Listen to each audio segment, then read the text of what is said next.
ក្នុងជីវិតរបស់យើងមានរឿងរ៉ាវជាច្រើនដែលយើងរមែងតែងតែជួបប្រទះហើយជាច្រើននៃរឿងរ៉ាវទាំងនោះវាកើតហើយកើតទៀតកើតហើយកើតទៀតប៉ុន្តែមានរឿងរ៉ាវ4យ៉ាងដែលកន្លងហួសហើយអ្នកមិនអាចយកវាមកវិញបានអញ្ចឹងបើមិនចង់មានពីបដិសេរីស្ដាយក្រោយដូចខ្ញុំអស់មួយជីវិតនោះទេសូមកុំឲ្យរឿងរ៉ាវទាំង4យ៉ាងនេះកន្លងហួសទៅនៅក្នុងជីវិតរបស់អ្នកដោយមានមិនឡើយទី1នោះគឺ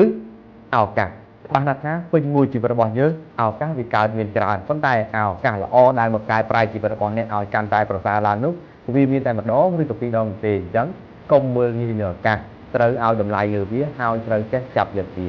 ទី2នោះគឺពាក្យសម្ដីពាក្យចាស់ពោលថាអត់ដាជាអាចចន្លងបានសុខទុក្ខផងពោលព្រោះតែអណ្ដាអ្នកត្រូវដឹងថាពាក្យសម្ដីរបស់អ្នកអាចឲ្យអ្នកដទៃទីចាប់បានអញ្ចឹងត្រូវក្រឡុកអណ្ដាឲ្យបាន100ជុំសិនមុននឹងអ្នកនិយាយទី3នោះគឺពេលវេលាដាប់ទៅដូចផ្លែកពេលវេលាកន្លងទៅមានពេលវេលាថ្មីមកជំនួសពេលវេលាចាស់ប៉ុន្តែអ្នកត្រូវដឹងថា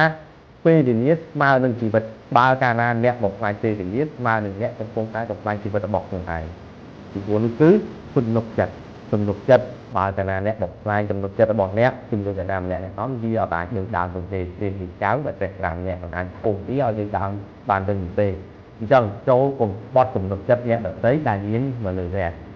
ម្ដងទៀតបើសិនជាអ្នកមិនចង់មានទីកដិសារីស្ដាយក្រោយពីខ្ញុំអស់មួយជីវិតទេសូមកុំឲ្យរឿងរ៉ាវទាំង4យ៉ាងនេះកន្លងហួសទៅនៅក្នុងជីវិតរបស់អ្នកដោយមានតម្លៃ